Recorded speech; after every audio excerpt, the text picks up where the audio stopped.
This week on The Chosen Review, we'll be talking about a secret discussion, how the Apostle Matthew was called, and circumcision. Hi, I'm a Bible nerd with a TV in his bedroom, and this is Groot, who gives a hoot about human rights. We're glad you're here to join us for some biblical commentary on The Chosen. Let's just jump into it. Joshua, how many more in the night? Some 300. With respect, Moses. Hey, these guys don't look anything like Joshua and Moses from the Promised Land. What's up with that? Whoa!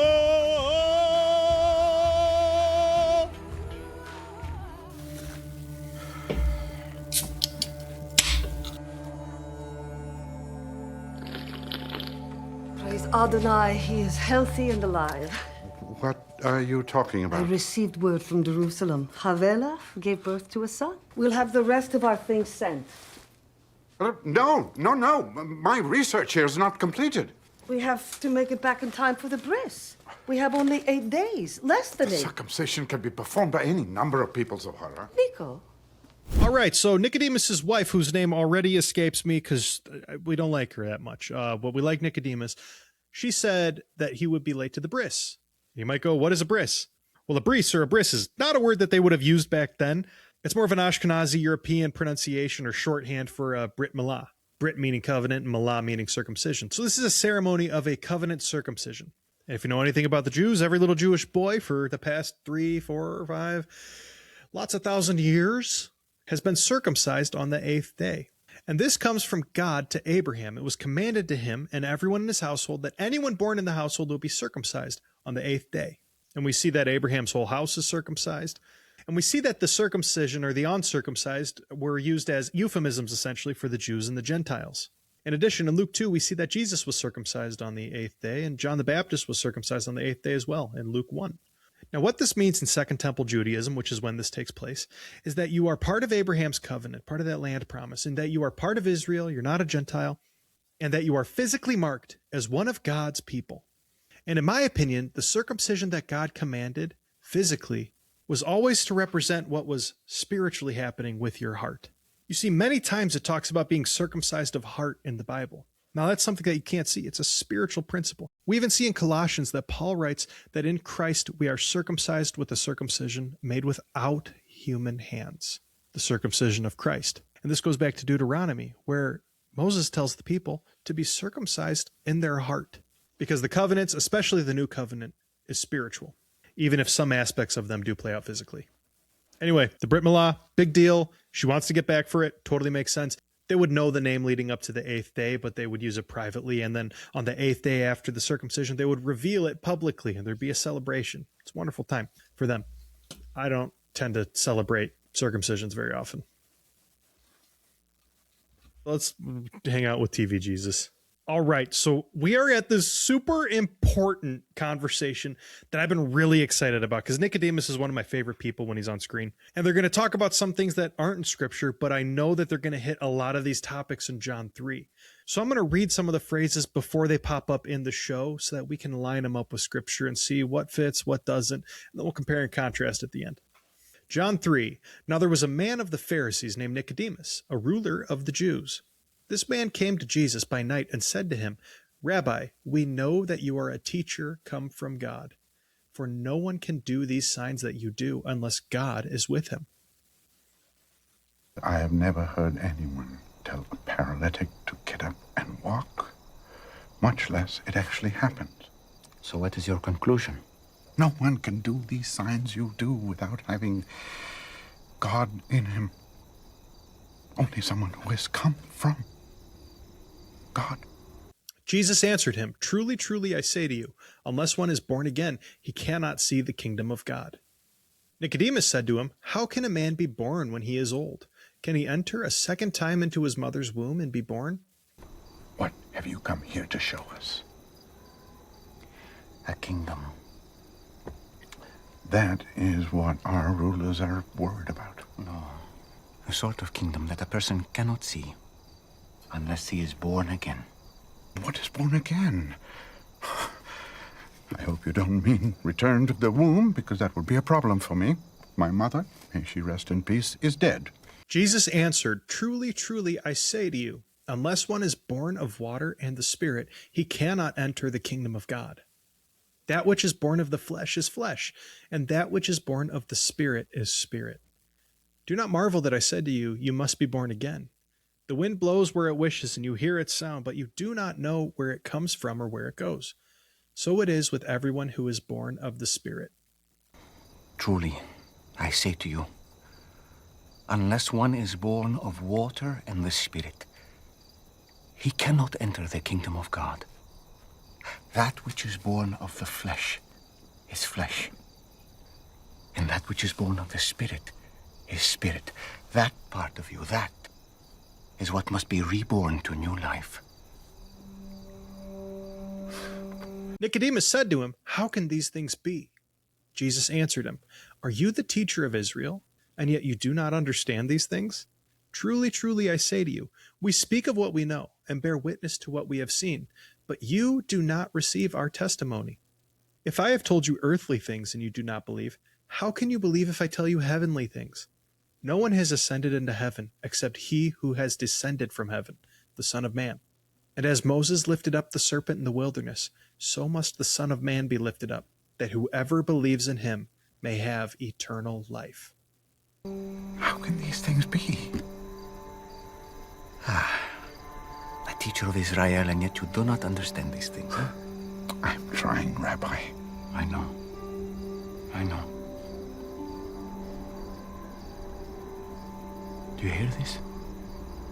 What? Listen. What do you hear? The wind? How do you know it's the wind? 'Cause I can feel it. I hear it sound. Do you know where it comes from? No. Do you know where it's going? No. That's what it is to be born again of the Spirit. The Spirit may work in a way that is a mystery to you. And while you cannot see the Spirit, you can recognize his effect. Mind is consumed with thoughts of what a stir these words would cause among the teachers of the law. Yes, and I do not expect otherwise. I speak of what I know and have seen, and it has not been received by the religious It leaders. is hard to receive. So if I have told you of earthly things, and you do not believe, how can I tell you heavenly things? I believe your words. I just fear you may not have a chance to speak many more of them before you are silenced. I have come to do more than speak words, Nicodemus. More miracles. Yes, but even more than that. Do you remember when the children of Israel complained against God and against Moses in the wilderness of Paran? Yes. They wanted to return to Egypt, and they cursed the manna that God sent them. And then? They were bitten by serpents, and they were dying. But God made a way for them to be healed. Moses lifted the bronze serpent in the desert, and people only needed to look at it. So will the Son of Man be lifted up, so that whoever believes in him may have eternal life. For God so loved the world that he gave his only Son, that whoever believes in him should not perish, but have eternal life. For God did not send his Son into the world to condemn the world, but in order that the world might be saved through him. Whoever believes in him is not condemned, but whoever does not believe is condemned already, because he has not believed in the name of the only Son of God. And this is the judgment. The light has come into the world, and people loved the darkness rather than the light, because their works were evil. For everyone who does wicked things hates the light and does not come to the light, lest his works should be exposed. But whoever does what is true comes to the light, so that it may be clearly seen that his works have been carried out in God. But I did not come to deliver the people from Rome. Then from what? From sin. From spiritual death. God loves the world in this way, that he gave his only Son, that whoever believes in him shall not perish, but have eternal life. God did not send his Son into the world to condemn it, Nicodemus. He sent him to save it through him. It's as simple as Moses' serpent on the pole. Whoever believes in him will not be condemned, But whoever does not believe stands condemned already. Is the kingdom of God really coming? What does your heart tell you? My heart is swollen with fear and wonder. Blessed are all who take refuge in him. Oh, well, gosh dang, man. I'm tearing up. Oh, man, I need a second. Well, let's talk about why does this hit me so hard? I've loved watching Nicodemus' story, and it's because I relate to him. I love God's law. And that's one of the things that the Pharisees are characterized by. They love God's law, but not only that, they love additional laws. And I don't like all the extra traditional rules, but I love God's law. And I see that in Nicodemus, and I see in Nicodemus that he's an old man. I'm not there yet. I hope to be someday. But he has the humility in his heart to realize that he has a lot to learn. And so I've really liked following his story and seeing that he's finally acknowledged, oh, this is the Son. And that scripture that he references at the very end of the scene, it's from Psalm 2, verse 12. Kiss the Son, lest he be angry and you perish in the way, for his wrath is quickly kindled. Blessed are all those who take refuge in him. And he connects that kiss the Son. And in my mind, I think he got this idea of kiss the Son partially from this conversation he had with him, but also from his conversation with John the Baptist in prison, where he says, what is his name and what is his son's name? Quoting from the Proverbs. I could just bask in just that feeling all night, but we're going to talk about how it stacks up to the scripture. We're going to compare and contrast it right now. Now, first off, to give props, I think they did a good job keeping most of the scripture intact. Some of it was a little cut and pasted and moved into some sections. And I think they did this because they were also trying to make the dialogue sound natural. I mean, when you read John 3, and as I was reading it alongside the show, like, I feel these emotions welling up in me, like these beautiful things that Jesus is saying and revealing to Nicodemus at this time. But they don't translate well into screen. It's more of a monologue with a few questions punctuated here, statements from Nicodemus. And so they wanted this to read more naturally. I totally understand that. So they did cut a few verses and they did change the structure here and there, but it was probably to make it flow naturally. They also had to include these extra biblical elements they've added for the show, such as healing Mary Magdalene or talking about the paralytic. We don't really know if Nicodemus was there for the paralytic. It's just kind of added in for the show. But he does know, or at least have report, that Jesus does miracles and signs that no one else could do unless they were from God. And another thing here of note that I liked is that John is there taking notes. In fact, John's account is the only one that even mentions Nicodemus. He's mentioned nowhere else in the New Testament. And so it's very realistic that John gave an accurate account of what Jesus says, but didn't include the entire conversation because we didn't need the entire conversation to understand what he was saying. I did think TV Jesus' invite to Nicodemus to follow him was a little weird. Maybe it's in the capacity like Mary follows him, because he had 12 disciples selected. He already knows this. Who was he going to boot from the team if Nicodemus started following him? Hopefully Judas. But anyways, watching the scene, it really nailed all the main points while missing just a few points at the end. It added a little bit extra. It wasn't too bad. I really enjoyed it. All right, let's watch the rest of the episode. Next. Okay, fine. So you did not go to the races? Must be nice to live in a world so simply We ordered. live in the same world, Matthew. Next. Besides, what else are you going to do with a mind like yours? Got Jesus doing a double take here.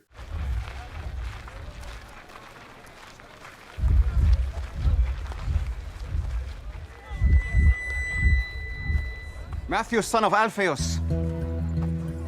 Me? Yes, you. You want me to join you? Keep moving, street preacher. Do you have any idea what this guy's done? Yes. Listen, I said to...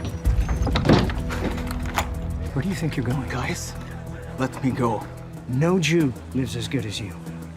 You're gonna throw it all away. Yes. You didn't get it when I chose you either. Get used to different. I'm glad we passed by your booth today, Matthew. Shall we? We have a celebration to prepare for. What's the tablet for? I grabbed it without thinking. You can put it back. No, keep it. You may yet find use for it. Where are we going? A dinner party. I'm not welcome at dinner parties. Well, that's not going to be a problem. Okay. You're the host. Oh, that was fun. Okay. We finally get TV Jesus calling Matthew. Now, this event is detailed in Mark 2, Luke 5, and Matthew 9.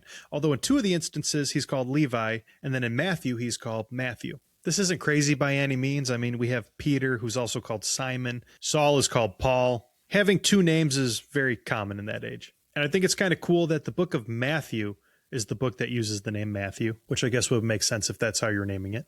But Matthew in his own gospel doesn't leave out the fact that he was a dirty tax collector.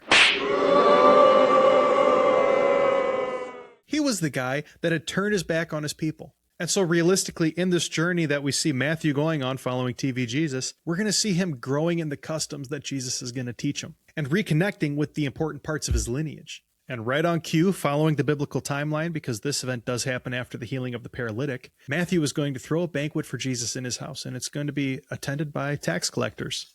I don't know if that's going to happen in the show, but that's what happens in the scripture. But having dinner with the tax collectors is going to lead to a very interesting discussion with the Pharisees yet again.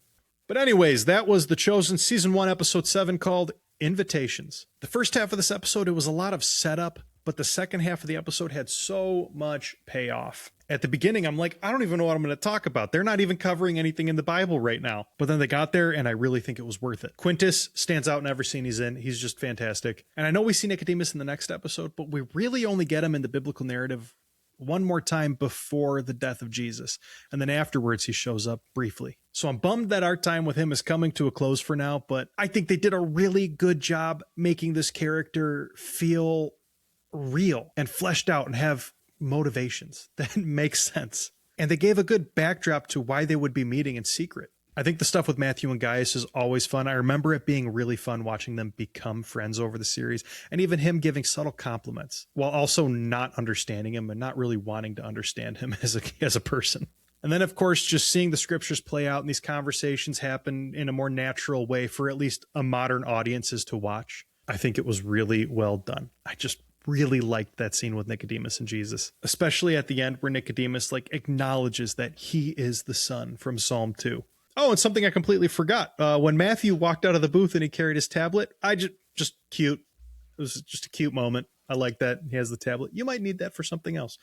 Cute. Now, if I had to rank this on a scale of 1 to 10 angry Pharisees, This is outrageous. I'm giving it a 9. And that's pretty good. But what would you rank this on a scale of 1 to 10? Let me know in the comments down below. Hit the like button if you like this and the subscribe button if you want to see me review episode 8 next week. You can catch up on my other Chosen reviews over here or see a video that YouTube thinks you're going to like down here. And you can check out my free ebook, Jesus and the Biblical Feast, if you want to learn more about the feast that Jesus celebrated and how they might apply to your life today. And as always, to God all praise and glory. Thanks for watching.